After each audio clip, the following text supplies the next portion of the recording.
주권을 우리가 찬양하는 것입니다. 오늘 우리가 암송했던 이 구절은 바로 한나가 하나님 앞에 하나님의 섭리와 이 세상의 모든 것이 하나님의 손안에 있다는 것을 신앙 고백하는 거예요.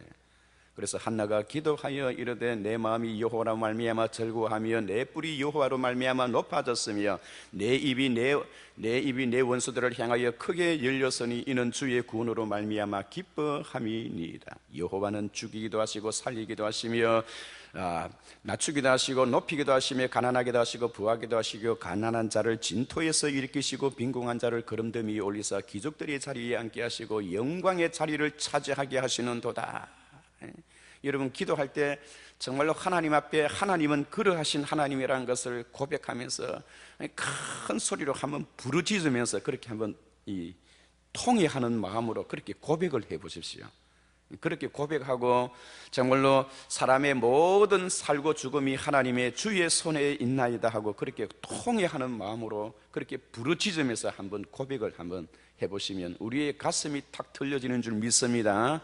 그렇게 하기 위해서는 말씀을 암송을 해야 돼요. 암송을 해서 하나님 앞에 정말 한나와 같은 그런 심정으로 여호와는 죽이기도 하시고 살리기도 하시며 음부에 내리기도 하시고 올리기도 하시며 가난하게도 하시고 부하기도 하시고 낮추기도 하시고 높이기도 하시며 가난한 자를 진토에서 일으키시고 빈궁한 자를 거름더 위에 올리사 귀족들의 자리에 앉게 하시고 영광의 자리를 차지하게 하시는다. 모든 것이 하나님의 손에 달려있다는 거예요. 그는 지극히 높으시며 구원도 하시기도 하시고 건져내기도 하시며 하늘에서든지 땅에서든지 기적과 역사를 행하시며 다니엘을 구원하사 사자의 입에서 벗어나게도 하시는도다.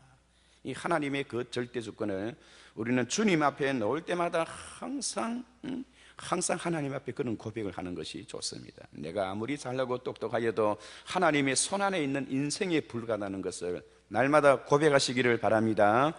이 다윗은 세상을 떠났고 다윗의 아들 솔로몬이 왕위에 올라서 그가 40년을 통치하는 가운데 하나님의 성전을 건축하였어요.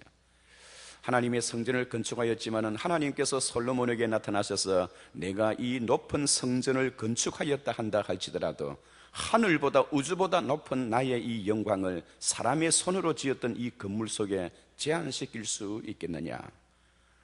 만군의 여호와가 이르노라 내가 오늘 내 마음속에 반드시 기억하고 명심할 것은 내가 아무리 높은 성전을 지었다 한다 하더라도 내가 마음을 다하고 성품을 다하고 힘을 다하여 내 하나님 여호와를 사랑하지 못하면 내가 아무리 큰 업적을 이루었다 한다 하더라도 그 업적은 한순간에 무너지고 말 것이라는 거예요. 그래서 뿐만 아니라 세계 사람들의 비웃음거리와 열방 사람들의 웃음거리가 되게 하고 조롱거리가 되게 하리라. 그런즉 너는 내가 네게 맹하는 율례와 법도와 규례를 반드시 지켜 행할지니라. 하나님께서 오히려 솔로몬에게 경고의 말씀을 주셨어요. 그러면서 솔로몬은 40년을 통치하게 되었는데요, 우리가 앞장에서 어제 10장을 통해서 우리가 살펴봤습니다마는 솔로몬은 결국은 이제 이 세상을 떠나게 되었고 그 아들 르호보암이 왕위에 오르게 되었습니다. 솔로몬이 처음에는 잘하였어요. 그런데 마지막에 타락을 해서 마지막에 좋지를 않았다는 거예요. 여러분, 식은 종태는 인지상정이요 종신 여시하소서. 어느 한 조선시대에 한 신하가 임금에게 올리는 상소문입니다. 성종에게 올리는 상소문인데 식은 종태는 인지상정이요, 사람이 원래 처음 시작할 때는 마치 혼자 모든 일을 다 하는 것처럼 그렇게 이야기를 합니다. 그런데 나중에 가서는 설거머니 빠져버려요. 용두삼이죠. 그래서 사람이 시작하는 것은 처음 시작할 때는 모든 일을 크게 하고 다 잘할 것 같지만 마지막에 가서는 시들시들해져 버리는 것이 그렇게 사람의 보통 일어나는 일이지만 그러나 성군이 되고 그리고 좋은 사람이 되려고 하거든 식은 종태는 인지상전이요 종신여시하소서, 마지막을 처음과 같이 하게 하소서라는 그러한 귀한 상소를 올리는데요, 솔로몬이 하나님 앞에서 처음 시작은 좋았지만은 결말이 좋지를 못했어요. 그래서 하나님께서 이 솔로몬을 심판하기 위해서 여로보암이라는 사람을 하나님이 자꾸 크게 만들었어요. 그래서 하나님께서 여로보암에게 나타나셔서 그렇게 말씀하셨습니다. 내가 만일 내게 명령하는 모든 말에 순종하고 내 눈에 합당하며 내 길로 행하여 내 종 다윗이 행했던 것처럼 내 율례와 규례를 지켜 행하면 내가 너와 함께 있어 다윗을 세운 것 같이 너의 집을 견고하게 세우며 이스라엘을 너에게 주리라. 하나님이 약속하셨어요. 그런데 이 여로보암은 임금이 되고 난 뒤에요, 북쪽 이스라엘의 임금이 되고 난 뒤에 한순간에 마음이 돌아져 버렸어요. 이러한 부분 속에서 남쪽의 왕이었던 르호보암은 북쪽이 반역을 일으켜서 르호보암을 반대하고 새로운 정부를 만들고 나라를 두동강이 뉘었던 이 여로보암의 이런 악정에 대해서 당장 군사들을 모집했는데 몇 명을 모았느냐? 오늘 11장 1절에 보면 르호보암이 행했던 취했던 행동이 나오는데, 르호보암이 예루살렘에 이르러 유다와 베냐민 족속을 모으니 택한 용사가 18만 명이라. 여러분, 유다와 베냐민 족속에서 전쟁할 수 있는 숫자를 모아오니까 18만 명의 군사가 나왔다는 거예요. 그래서 이 르호보암은 이 병사를 가지고 자기에게 반역을 행했던 10지파에 대해서 완전히 썰어버리려고 전쟁을 준비하고 있었다는 거예요. 그때 스마야라는 하나님의 종이 나타나서 그 르호보암에게 당장 그 하는 전쟁을 중단하고 모든 병사들을 집으로 다 돌려보내시오.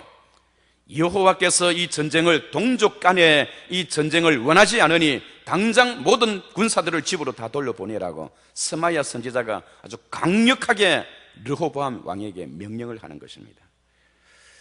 그런데 여러분, 이 르호보암이요, 지금까지 살아오면서 자기 아버지 솔로몬의 백을 믿고 살아오면서 배우기를 싫어하고 일하기를 싫어하고 매일 공부하기를 싫어하고 매일 그래서 껴런뱅이로 살았던 이 르호보암이요, 자기가 임금이 되고 난 뒤에 386 세대들, 젊은 세대들을 자기 주위에 다 끌어들이고요, 아버지에게 충성했던 이 원로 대신들을 다 쫓아보냈습니다. 그리고는 나라를 자기가 원하는 대로 그렇게 이끄는 어리석은 왕이 되고 말았어요.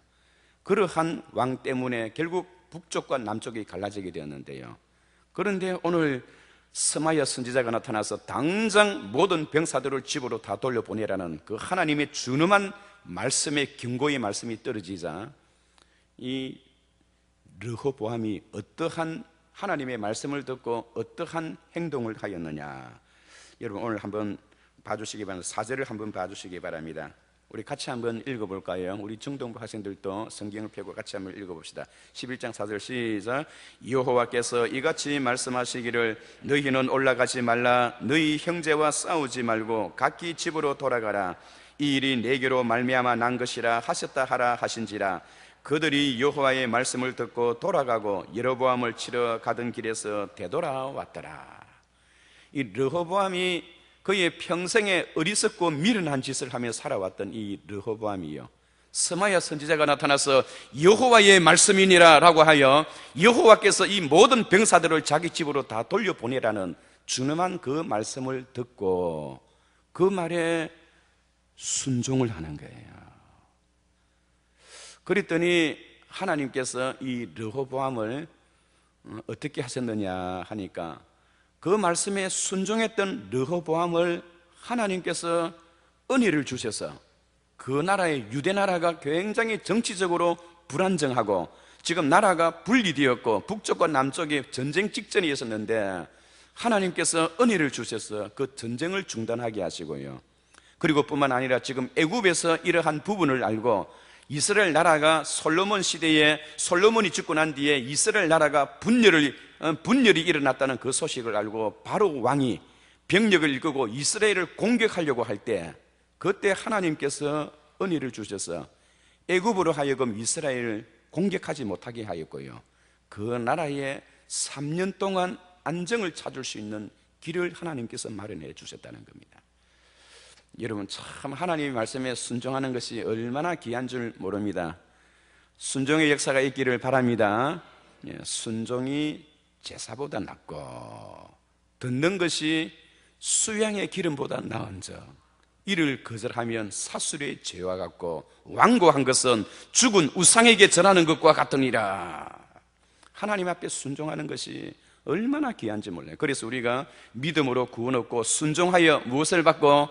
순종하여 축복받고. 순종하지 않는데 여러분 무슨 복이 있어요? 그런데 하나님 앞에 복을 받으려고 하면 순종을 할 수 있는 순종. 어디에 순종해라는 것입니까? 황 목사에게 순종해라는 것이 아니고 하나님의 말씀에 순종하라는 거예요. 만약에 황 목사가 교회를 엉뚱한 쪽으로 인도한다면 그 말에 순종할 필요가 없어요. 그러나 하나님의 말씀이라고 믿어지면 거기에 순종을 해야 되는 거예요. 나의 권위에 대해서 순종하는 것이 아니라 하나님의 기록된 말씀에. 그래서 순종이 제사보다 낫고 듣는 것이 수양의 기름보다 나은즉 이를 거역하면 사술의 죄와 같고, 사술이라는 것은 무엇입니까? 점치는 점쟁이를 두고 하는 말이에요. 점집에 가서 이 크리스찬이 이 점을 보는 그런 아주 사악한 그런 행위를 하는 그런 죄와 똑같다는 것입니다. 그것을 거역하게 되면요, 완고한 것은 죽은 우상에게 절하는 것과 같으니라. 그래서 오늘 이렇게 어리석고 미련한 왕이었던 이 르호보암은 나이가 41세 때 왕위에 올라서 17년간을 통치하였습니다. 통치하였는데요, 이렇게 미련하고 어리석은 왕이었지만은 오늘 스마야 선지자가 한마디 했던 그의 그 말씀 한마디에 순종했던 이것이 그의 생애에는 하나의 업적으로 기록되어졌다는 거예요. 여러분, 하나님의 말씀에 순종하는 것도 업적인 줄 믿습니다.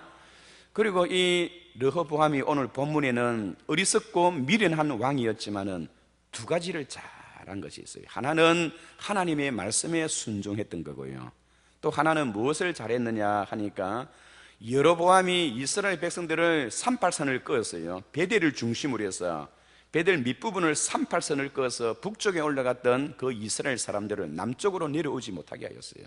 그래서 하나님께서 오래전에 내가 만일 내게 명하는 모든 말에 순종하고 내 말의 명령에 순종하고 내 길로 행하며 내 눈에 합당하게 행하면, 그리고 내 종 다윗이 행함같이 내 규례와 법도를 행하면 내가 너와 함께 있어 다윗을 견고하게 세운 것 같이 너의 집을 견고하게 세우며 이스라엘을 내게 주리라, 그렇게 약속을 하셨어요. 그런데 이 여로보암이 임금이 되고 난 뒤에 반역을 일으켜서 나라를, 솔로몬의 나라를 빼앗았던 거죠. 솔로몬의 나라를 빼앗아서 임금이 되고 난 뒤에는 입을 싹 닦아버렸어요. 그리고는 하나님의 모든 제사장들과 백성들을 학대하기 시작하는 겁니다. 그리고는 금송아지를 만들어 놓고요, 이 베델과 단이란 지역에, 베델은 저들이 38선을 끈 가운데 가장 남쪽 지역에 있는 도시가 베델이고 가장 북쪽에 있는 지역이 단이에요. 양쪽에다가 금송아지를 만들어 놓고 이 금송아지가 너희를 애굽에서 종되었던 너희를 구원하신 그런 하나님이라고 하면서 백성들을 그렇게 해놓게 하고 백성들을 잘못된 사술의 죄를 행하도록 그렇게 인도했다는 겁니다. 그런데 북쪽에 같이 여로보암과 마음을 같이 하여 나라를 건립했던 많은 나라의 대신들과 많은 경건한 사람들이 이것은 잘못됐다는 거예요. 그래서 그들은 고민하다가 그 나라를 떠나기로 결정을 하고 그들의 모든 기업을 다 기득권을 내려놓고 아주 밤에 몰래 그 나라를 탈출하는 거예요. 마치 평양에서 부산으로, 남한으로 6.25 전쟁 때나 38선이 생기기 전에 내려왔던 사람들처럼요, 그 북쪽에서 많은 사람들이 그 여로보암의 정권은 잘못되었다는 것을 생각하고 하나님을 섬기지 아니하고 하나님을 거역하는 이런 정권은 하나님이 버리신다는 것을 알고 있기에 많은 경건한 성도들이 남쪽으로 내려오는 거예요. 그런데 르호보암 임금이요, 북쪽에서 남쪽으로 내려오는 그 사람들을 가만히 보더니 얼마 전에 자기를 반역해서 자기하고 싸우려 했던 그 사람들이거든요. 그런데 이 여로보암이 남쪽으로 내려오는 종교의 신앙의 자유를 찾아서 남쪽으로 내려오는 그 북쪽의 사람들을 어떻게 대했느냐? 르호보암은 그들을 따뜻하게 그들을 돌봐주었다는 겁니다. 할렐루야. 여호와께서 보시기에 그것이 아름다운 모습이 되었어요. 그래서 하나님께서 그 땅에 은혜를 주셔서 그 땅이, 예루살렘 땅이 더욱더 견고하고 편안한 태평 성대를 이루었다고 하는 그 내용이 오늘 본문 말씀에 기록되어 있는 것입니다. 우리는 이러한 말씀을 통해서 우리가 반드시 꼭 기억해야 할 것은 이스라엘 나라가, 유대 나라가 강성하게 됐던 이유가 무엇인가? 유대 나라가 강성하게 되었던 것은 임금으로부터 백성들이 하나님의 말씀을 따랐기 때문에 그러하다는 거예요. 지금까지는 실증을 했어요. 지금까지는 모순투성이었고 지금까지는 어리석음을 계속 반복해 왔습니다. 그런데 하나님의 말씀에 한 번 순종하였더니 하나님께서 모든 상황을 역전으로 만들어 줬던 거예요. 그리고 뿐만 아니라 이 애굽에서 유대 나라를 침입하려고 전쟁을 준비하던 바로 왕에 대하여 하나님께서 이 르호보암을 통해서 남쪽에 있는 여러 성읍 등을 아주 굳건하게 요새화 시킴으로 인해서 나라가 더욱더 든든하게 세워져가는 것을 볼 수가 있습니다. 여러분, 우리 인생의 모든 생사화복이요, 성공과 실패의 관건은 하나님의 손에 달려 있습니다. 아멘. 그것도 하나님의 말씀에 순종하느냐 순종하지 아니하느냐, 여기에 달려 있는 거예요. 하나님의 말씀에 순종하면 여호와께서 그의 길을 평탄케 하시고, 주의 말씀을 순종하는 자는, 주의 말씀을 사모하는 자는 참 평안을 얻을 것이요 그 길에 장애물이 없으니로다. 여러분, 우리가 정말로 평탄한 길, 장애물이 없는 그런 시대를 살기를 원하십니까? 그럼 주의 법도와 규례를 지키고 하나님의 말씀에 순종하는 삶이 우리에게 필요할 줄 믿습니다. 그리고 또 하나는 이 르호보암이 최선을 다했어요. 최선을. 자기가 임금으로서 어리석게 살아왔던 것을 기억하고 회개하는 마음으로 북쪽에서 내려오는 그 사람들에게 따뜻한 온정을 베풀어 주었답니다. 오늘 우리가 하루를 살아가면서 우리 속에 있는, 사실 르호보암의 입장에서 보면 원수와 같은 사람들이에요. 자기를 등을 돌리고 자기의 등 뒤에 비수를 꼽으려고 했던 그 사람들이었기 때문에.